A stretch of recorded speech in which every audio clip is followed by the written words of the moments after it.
Trigger warning. This video contains references to themes of suicide which some individuals may find distressing.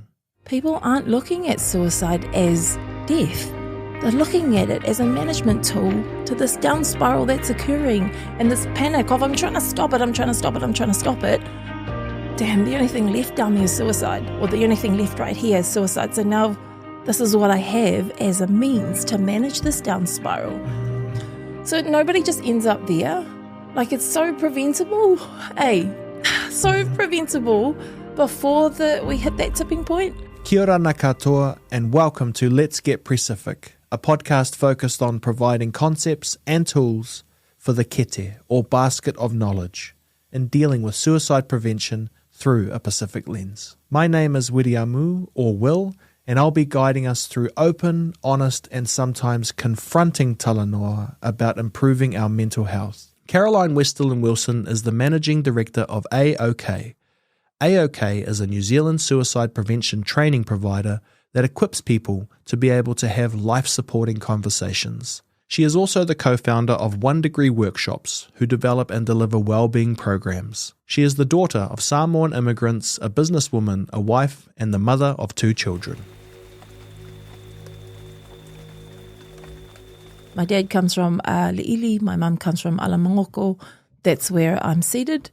And then I guess maybe planted in Wellington and then nurtured in Auckland, specifically Ōtara.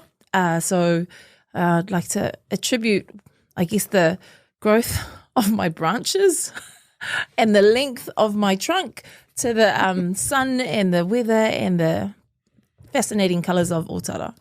You just mentioned in our little intro here the sun, environment. I kind of think that's really important for our ancestry. And as part of the challenge we have in the modern world, like we're stuck inside on devices. We just look at that like, oh yeah, go outside. But this is really important stuff, eh? Oh, it is. It is. Like nature does things, you know, the vitamin C from the sun, like there's so much nutrients that nature gives us. And if we're not out there, imagine what we're depriving ourselves of and how less growth opportunities that we are not exposing ourselves to. So I can imagine that there's a massive impact on this generation coming up and not being able to engage with that and being stuck with all this electrical stuff around them. Stats paint a really dark picture, but I don't see any stats on like the importance of getting outside. Yeah. You know, and the importance of, I don't know, like thinking positively. What it feels like to me is that we live in a time where people don't actually think those things are real, eh? Yeah. That they're not contributing factors or something like that. To their well-being? Yeah, no, they don't. I mean, I've kind of seen a massive shift in workplaces. Workplaces are starting to really recognise the importance of mindfulness, having those breaks, going outside for a walk, breathing techniques, the whole non-smoking thing. I think that's attributing to that quite a bit. But it's, I can't really speak on behalf of schools because I think their wellbeing strategies just come out and they're trying to roll that out. So hopefully once we get our hands on it, we can have a bit of a look into it to kind of see how much of that nature component has been added into that. But it's a massive contribution to how we are from a well-being standpoint. What is well-being? How do you define it? Yeah, well, that's a great question, right? Because it's been chucked out everywhere. Yeah, it's like a T-shirt, eh? Yeah. Well-being. Yeah, well, that's right. So what is well-being and what is wellness? So these two words are interchangeably chucked around. Well-being is the state of your wellness. It's almost like the state of your bank account. Like, well, how's your bank account? Is it healthy? Is it not? You know when it's healthy, you know when it's not. Yeah.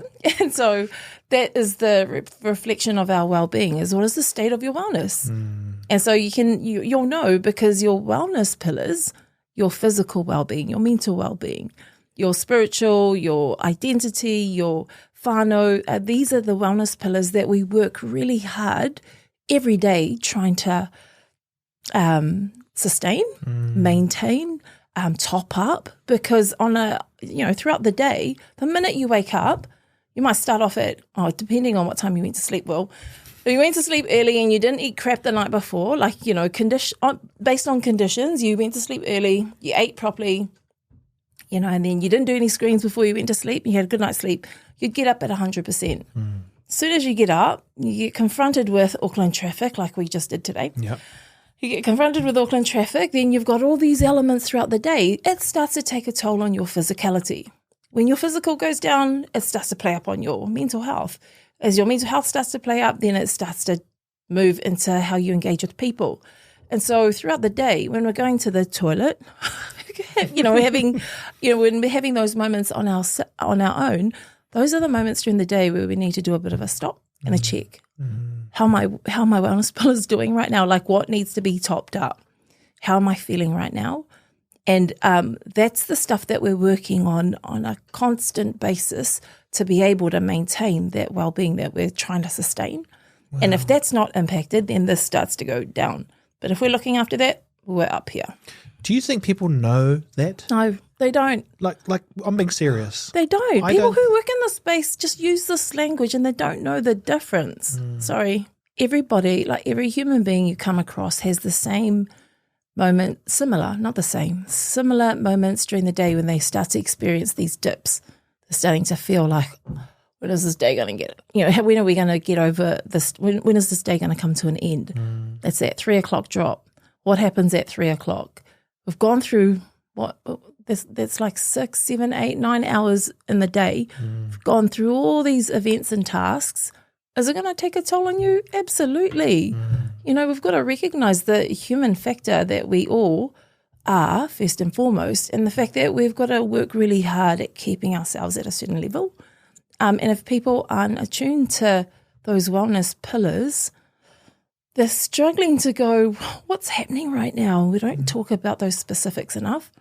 I think that's a wharetapa whā, and a lot of our Pacific models, they hold, like the whānau whale, like they hold this information in there really nicely. But I think people just use that as a nice model. Yeah. Like, let's talk about this model. Great, awesome, but how do we apply it? We've got to come back to the application. So how do we live and breathe this stuff? So simple things like toilet break time. Don't just sit there and look at the wall, look at your phone, like stop and do a self-check. Where are my wellness pillars right now? Have I drunk any water? How much cups of coffee have I had today?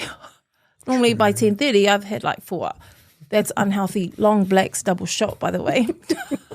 That is so unhealthy, and I need to be going, Caroline, what are you doing?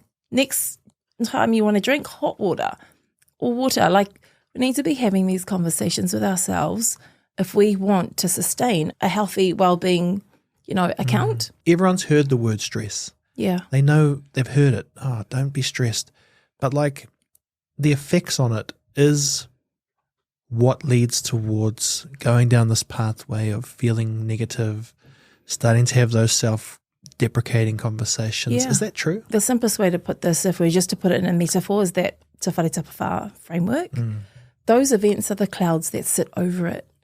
And so if a person's wellness pillars are not intact and they go through some of these events, can you imagine how it's going to land on someone?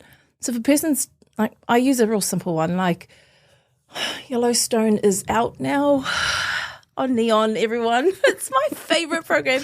And thank God they do it in drops, because if they did the whole season, I would be watching the whole thing in one night. You don't have to have these kind of events to impact on your well-being. It could be that you just watched way too many episodes the night before. Right. And then you wake up the next morning going, I'm so tired. I should not have watched that extra episode. You wake up feeling tired.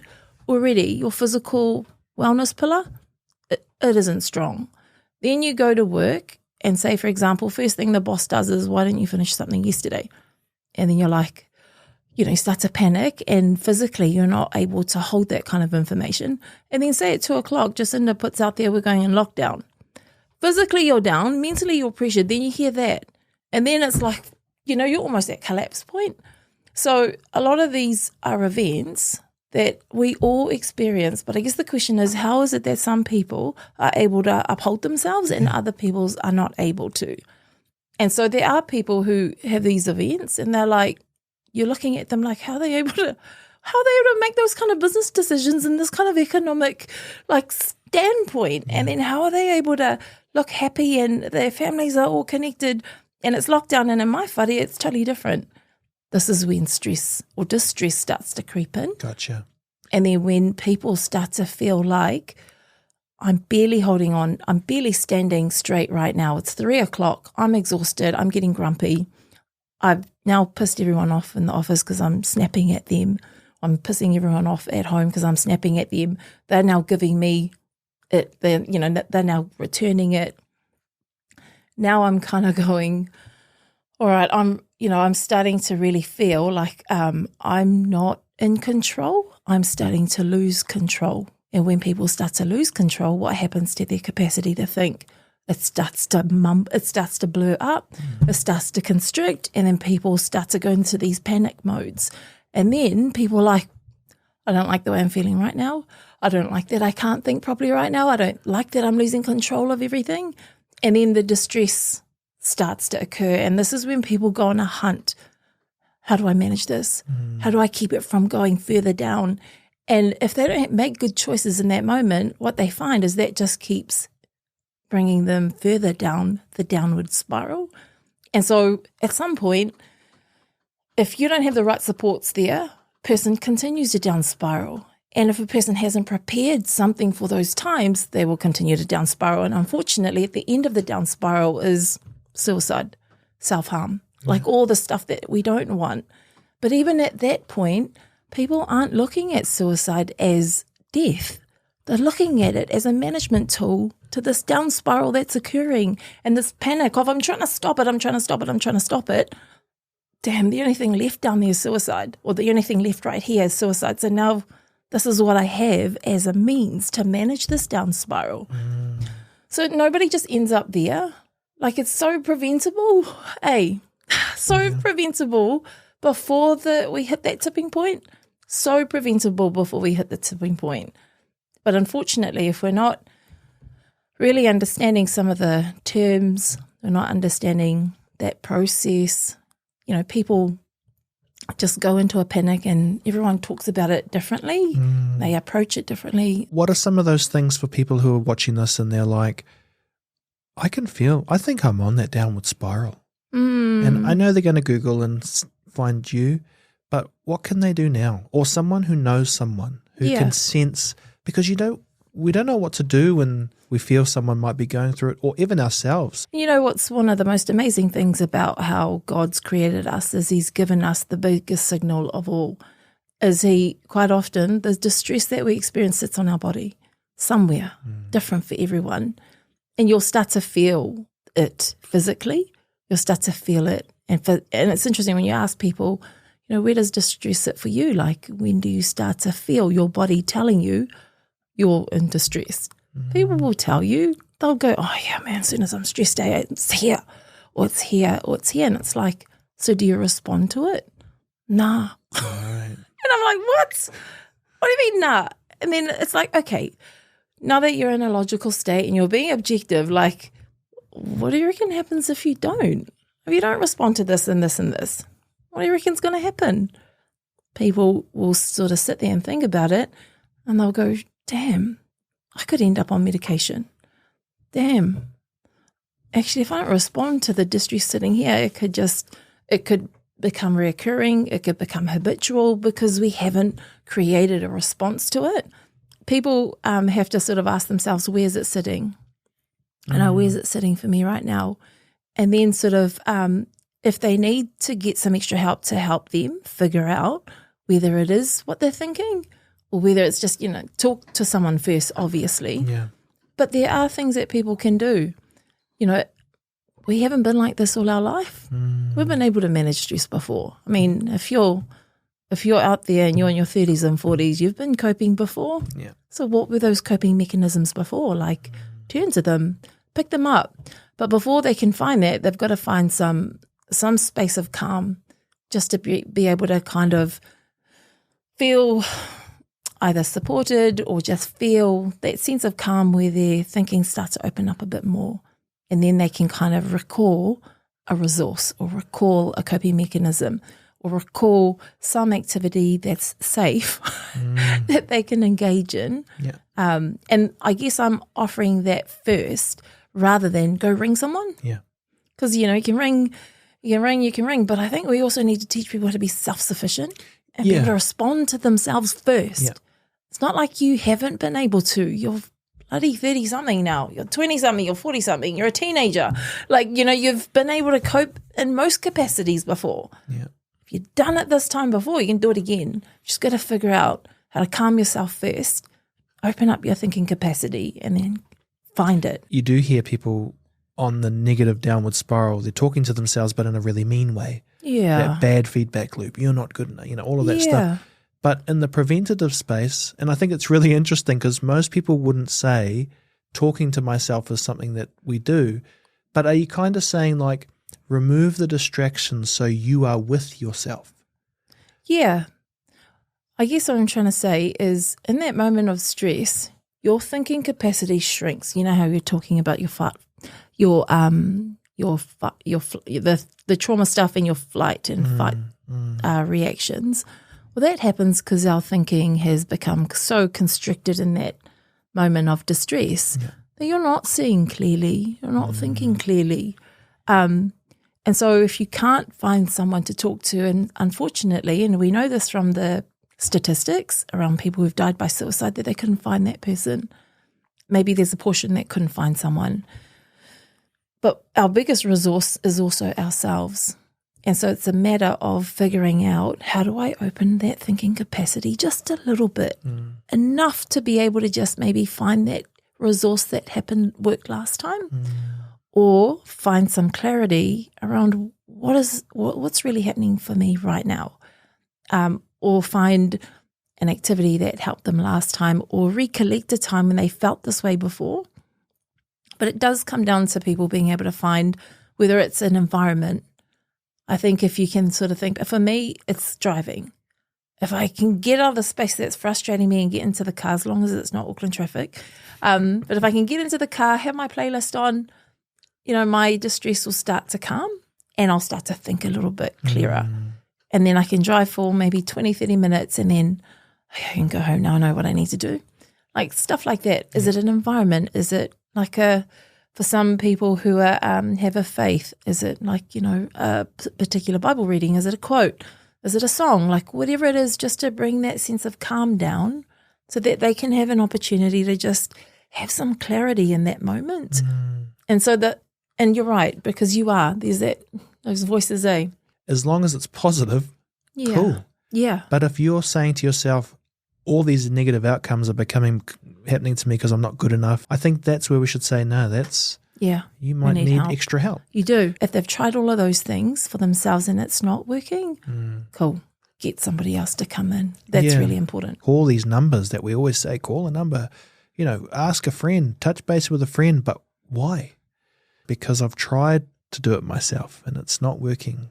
That one in me is too mean to me or negative. And that's true. You need someone to be in your corner. But have you thought about the effort it takes to ring up a Healthline? Oh, if you're in that state of mind. Absolutely. I mean, you got to find the number, you got to ring them, then you got to listen to hot restaurant music, and it could be hours. Yeah. The person's desperate enough, they'll wait.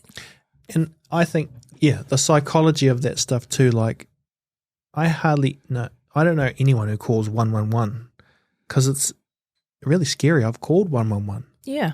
It's scary. Your heart's beating. You don't want to talk and you have to answer really articulate questions. Was this you when you needed help? Or? I was trying to report on something. Oh, so it wasn't directly for me, but even then it was really hard.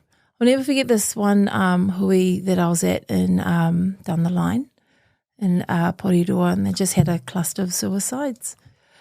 And they had this community whono or community response. And they had everyone there. They had the rangatahi and they had the parents. And the parents got up and they were like, look, if you need help, we're here.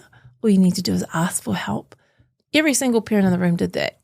That was cool. Super cool, right? And so I was like, cool. Rangatahi got up and they were like, man, that's so cool that you say that. But to be honest, I'm not going to ask you for help. I'm not going to reach out because I can't. When I'm in that space, I can't think. I don't know what to say. I don't even know what I'm feeling. I don't even know what the problem is.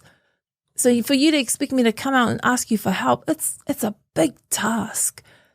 And so the parents were like, what do we do?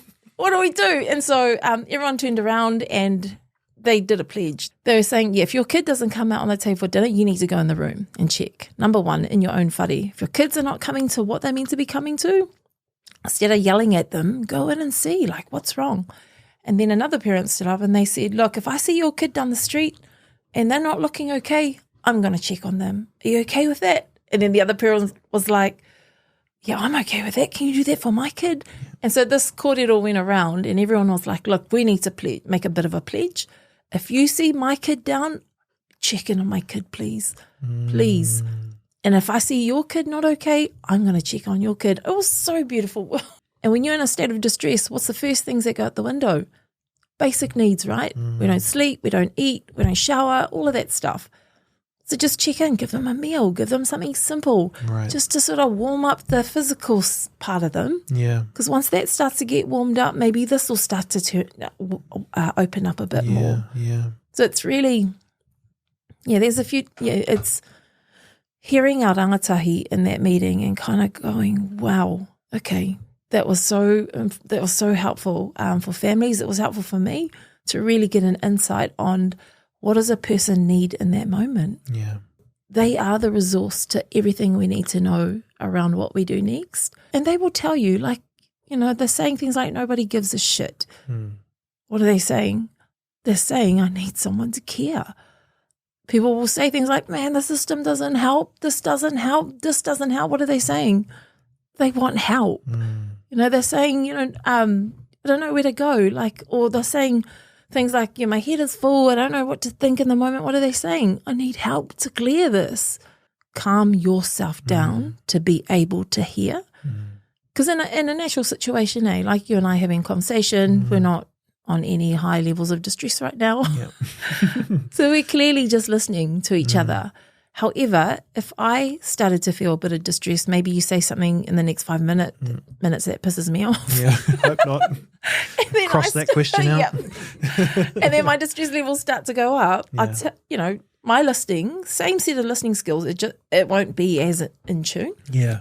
The intention is to be helpful, but we're managing two things. Managing them and we're managing us. Yeah. And when you're trying to do this dual management, who will we look after first? It ain't going to be them. I quite often hear people say, I need to hug them. I need to hug them first. And I go, really? Do you need to hug them or do you need a hug? I tell you, they will always say, you know what, I need the hug. So it's like, okay, well, go hug yourself because I don't think the guy wants a hug. Because the whole touching thing is quite, it's a massive issue. So you don't want to just throw hugs on people, but you got to ask yourself, like, why are you throwing hugs for? Like, why are you bringing in food? Is it to appease you or is it to appease them? Like, think about it. And a lot of things that are offered in this space is quite often to appease that person's nervousness and inability to know what to do. But it's hard to know what to do when you're like, I'm in a panic right now. Like, I don't know what to do. I want to help this person. We go deaf after that. We go absolutely deaf after that. Are you also saying that you kind of won't know what to do, but if you try to influence yourself to be calm, you might be able to spot what to do when it arises? Oh, you will. You know what, like Leva and all of them are doing, they promote communities. It's about the community working together. And so why is that important? Because if you're gonna put your hand up to help someone, you want to know you're going in there with some support around you. Because if you go in there on your own, you're going to be holding that massive ass space, and you don't know what's in it, you don't know what's going to come out, and so you need to know that there's a sea of people out there that you can tap out and bring in. How did you get into this field? Yeah, I got into this field because my family lost someone to suicide. And it was quite, left us with a lot of questions. It still does. And so I went on a bit of a journey just to learn about it a little bit more, because the messages we had growing up was suicide was weak, only cowards took their lives. And suicide didn't belong in our household. My parents were very much about us being resilient, and us being go-getters and all of that. So when it actually then strikes your family, how does suicide end up being a thing for somebody who just didn't believe in it and had a real strong attitude towards it? And then the other question is, can you even talk about this? It's so taboo. I started off with, I want to know what it is. I want to know if you can help people. And, 14, 15 years later, I'm still here.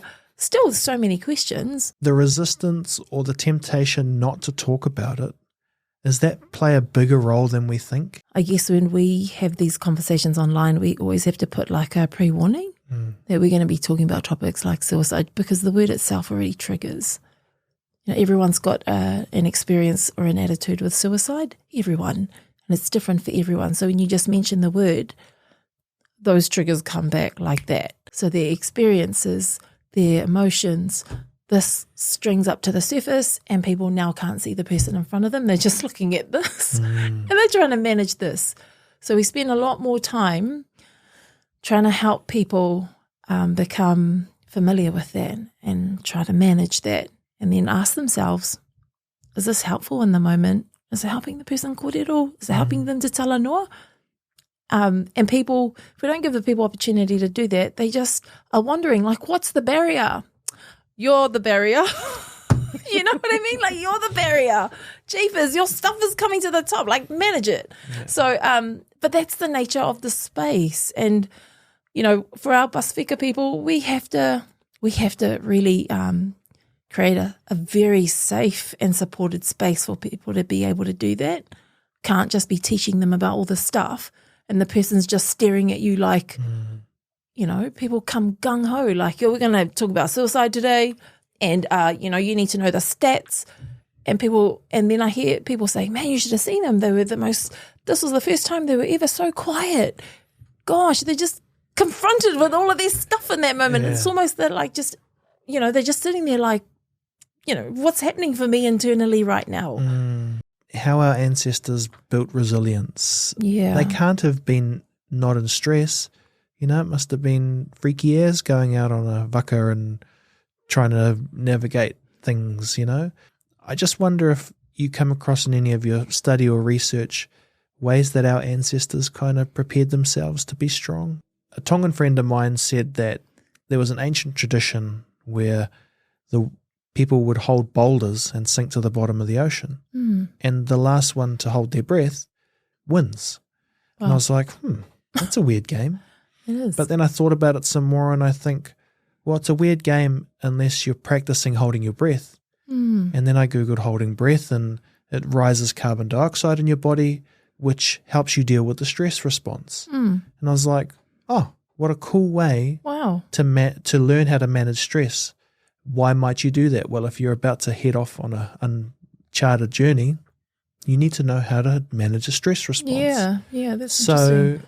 It just got me thinking that when we think about our ancient ancestors, we think like, the warrior.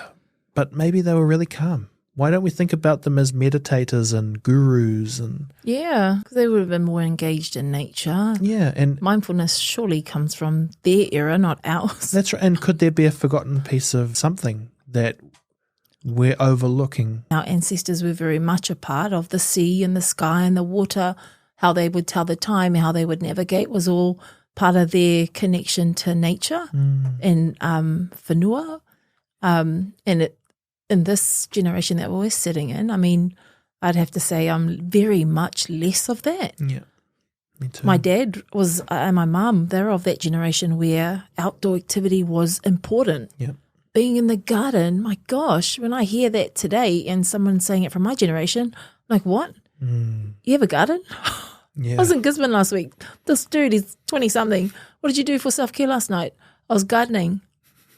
Serious. And then he pulls out a picture, shows me this massive plantation he has. Wow. And I'm like, jeez, you're from my dad's era. Yeah. That's my dad, straight up. He's in the garden till sunset. when he gets a chance, he's out there with the plants. He gets so much life from seeing plants grow. When we were on a farm, it was the animals. Like we, like even if we had a sheep die, like it was, it affected him. But there was a real connection with nature that we don't have so much today. So I think you're absolutely right. Your dad in the garden also provides food, but we have a food crisis. It costs too much for our veggies, and because we can't grow it because we forgot that. When I look at it, I'm like, oh yeah, of course there's going to be a mental health crisis. Yeah, the stresses of the shortage, financially can't afford them. Yeah, it's going to impact people's level of distress. I was also going to say, we often perceive stress as not a good thing. And I think we've got to recognise that some stress is good. It allows us to like really sharpen our focus in the moment.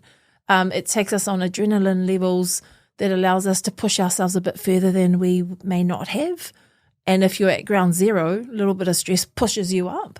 But we do have that threshold, and we've got to know our limits. But that stress that we sit in today is not the same kind of stress our ancestors were sitting under. The stresses we have today, some of them are self-imposed, like TV, screens. Yeah.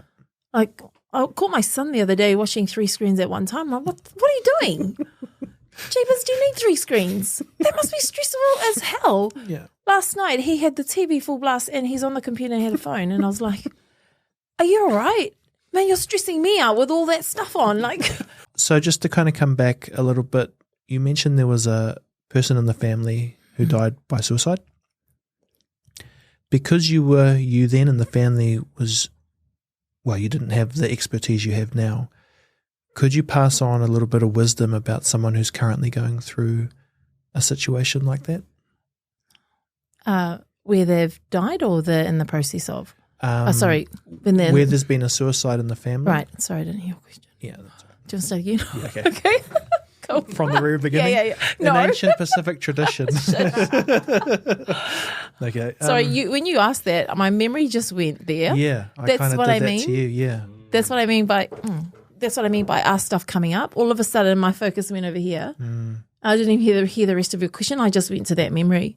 I think you answered my question, and maybe we should leave this all in, which is like we have to be aware that these words trigger other things. Yeah. And if the goal is to be in a calm, safe space to think, that we can't just keep compiling.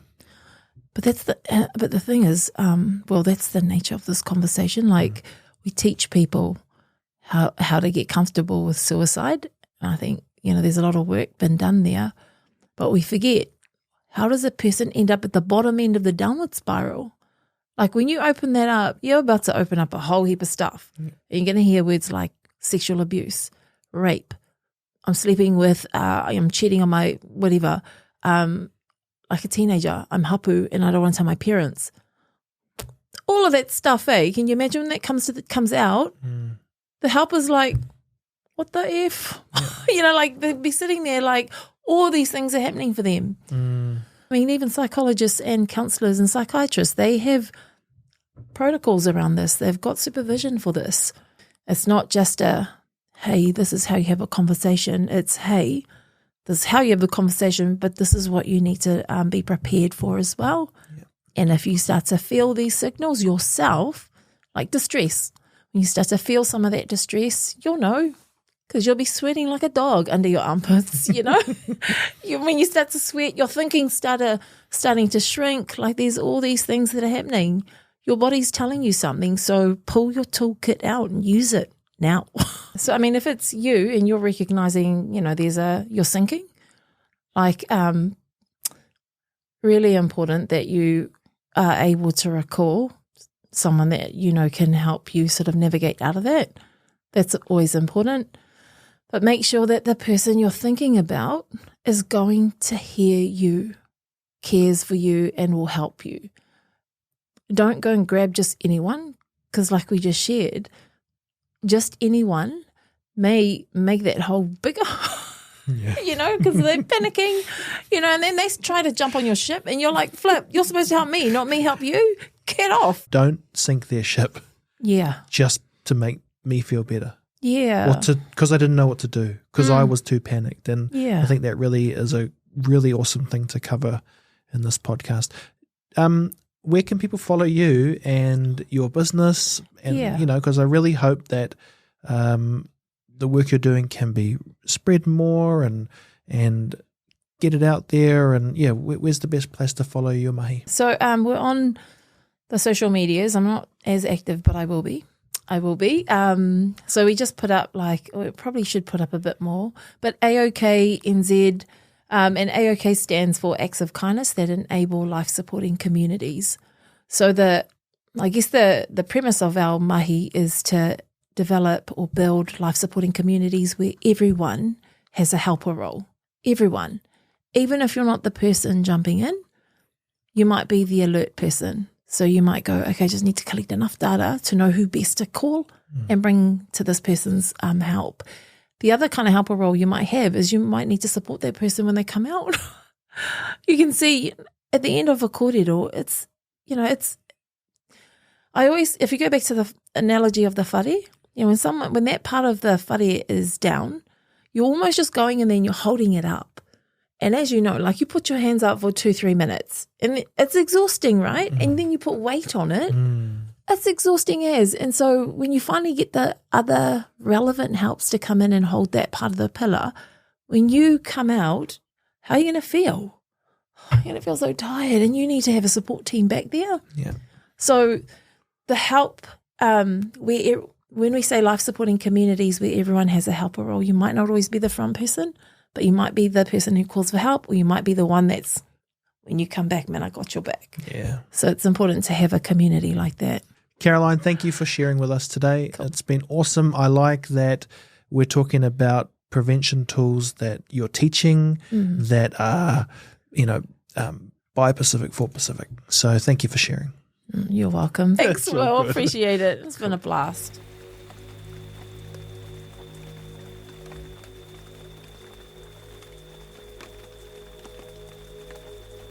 If you think you or someone you know may be at immediate risk, call 111 or connect to the following services to get help. Text the Need to Talk Helpline on 1737. Call the Depression Helpline on 0800 111 757 or text 4202. If you would like more information on suicide prevention training and education, visit LEVAR on www.leva.co.nz. More support numbers are available in the show's description.